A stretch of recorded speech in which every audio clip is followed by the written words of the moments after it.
पहाड़ों में हर चीज कुछ ज्यादा ही भारी लगती है। हवा भी, खामोशी भी और स्कूल जाने का रास्ता भी। कुछ बच्चे बस अपना बैग लेकर आते हैं और कुछ अपनी चुप्पी भी साथ लाते हैं।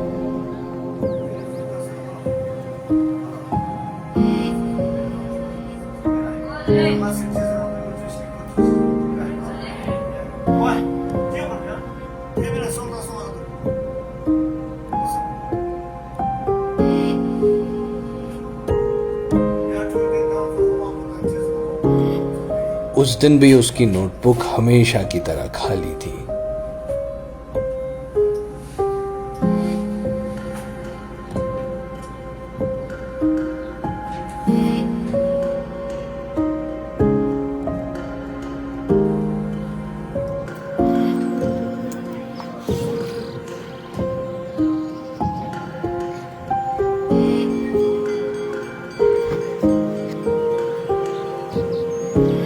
पर उस दिन उसने कुछ ऐसा किया जो शायद वो पहली बार कर रहा था।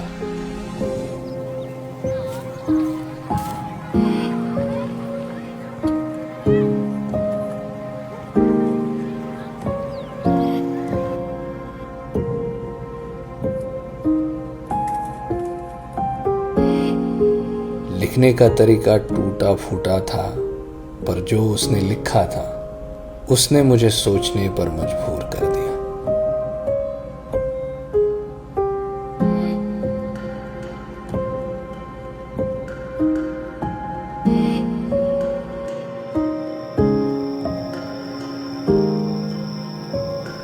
कई सालों से यही कहता रहा, बोलो, जवाब दो, सामने आओ।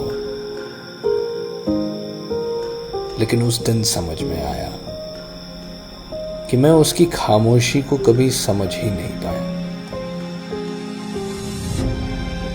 खिड़की के उस पार एक तरफ दिन भर की मेहनत से थके उसके माँ बाप, और वहीं दूसरी तरफ वो बैठा था चुपचाप अकेला, उन्हीं खाली पन्नों को भरने की कोशिश कर रहा था। पहली बार लगा मैंने सच में उसे देखा है।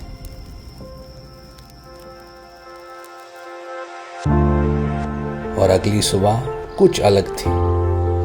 पूरा गांव इकट्ठा हुआ और सब ने ये महसूस किया कि बच्चों को सिर्फ माँ बाप की नहीं बल्कि एक बड़े परिवार की जरूरत है।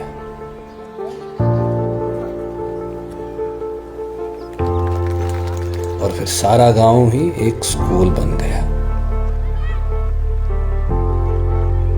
जहां दिन हो या रात हर कोई कुछ न कुछ सीख रहा था, कभी किताबों से तो कभी एक दूसरे से।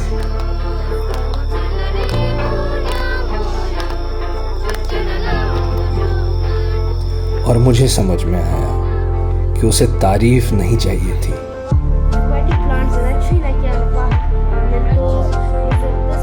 बस इतनी सी जगह चाहिए थी जहां वो दोबारा कोशिश कर सके।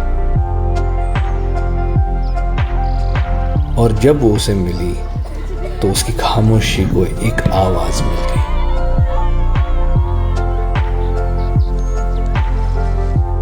शर्म धीरे धीरे बच्चे की आवाज छीन लेती है, पर कभी कभी एक छोटा सा भरोसा उसे फिर से बोलना सिखाता है। कुछ हफ्तों बाद एक और चिट्ठी मिली, बस लिखा था, शुक्रिया, आपने मुझे देखा। शायद कभी कभी इतना ही काफी होता है।